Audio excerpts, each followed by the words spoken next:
Though it's technically a continuation of the Black Ops sub-series, Call of Duty Black Ops 4 kind of exists in its own realm. Both multiplayer and zombies mix old and new content, and the new Battle Royale mode, Blackout, is an entirely new direction for the series. I recently played Black Ops 4 at a pre-launch event covering the standard multiplayer, zombies, and Blackout. I still want more time with each mode as well as the specialist training missions before I give a final verdict, so stay tuned for the full review early next week. Pretty badass, right? Multiplayer is the most straightforward of the modes, and Black Ops 4 takes a more tactical approach than previous entries. The wall running and thrust jumping of Black Ops 3 is gone, replaced with a weighty, grounded feel that forces you to be a bit more thoughtful about positioning. Healing is now manual too and on a cooldown timer. Matches overall have a slightly slower, more cautious pace, but time to kill is still low, and frequent firefights keep things exciting. Razor wire, cut.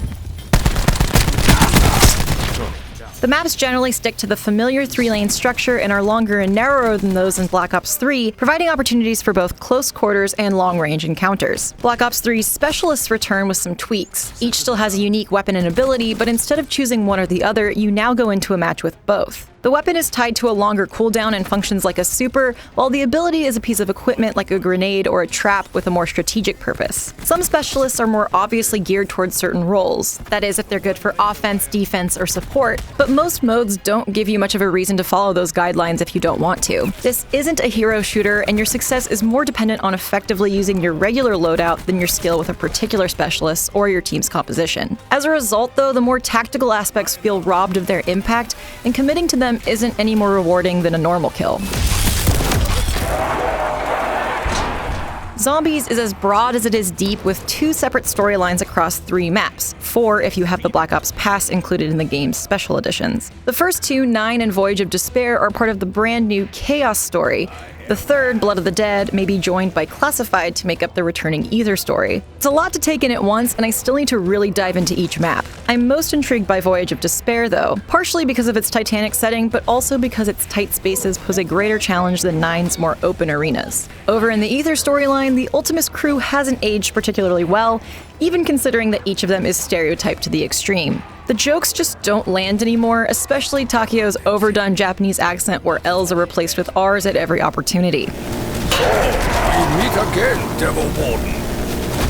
The suffering that you crave, I will gladly assist. Aside from that, slowly uncovering the homage map's secrets is a tantalizing prospect. The new Rush mode is a much faster-paced version of zombies where you don't have to do any thinking or puzzle solving. You're just there to kill the undead, horde style. There's no money, so you don't need to save up to unlock a door either. You're instead told which area will have the next rush wave, and you're directed from room to room as you go. It's too intense to be a tutorial per se, but it's a great way to familiarize yourself with the map, test weapons, and maybe figure out which rooms you should aim to reach first in classic mode.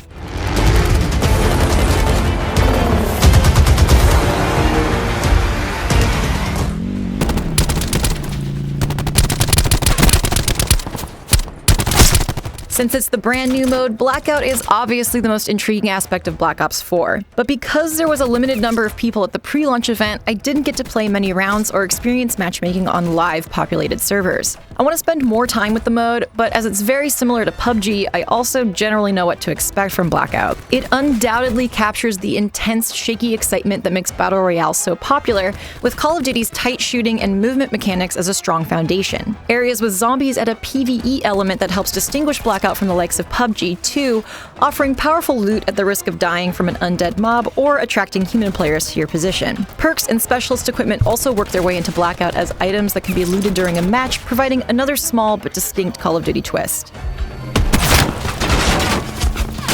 Go.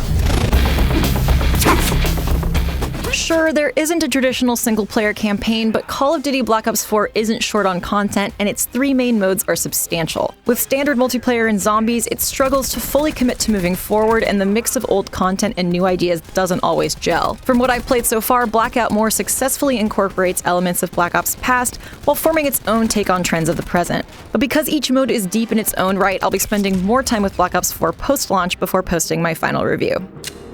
You might want to hold him down. Ah!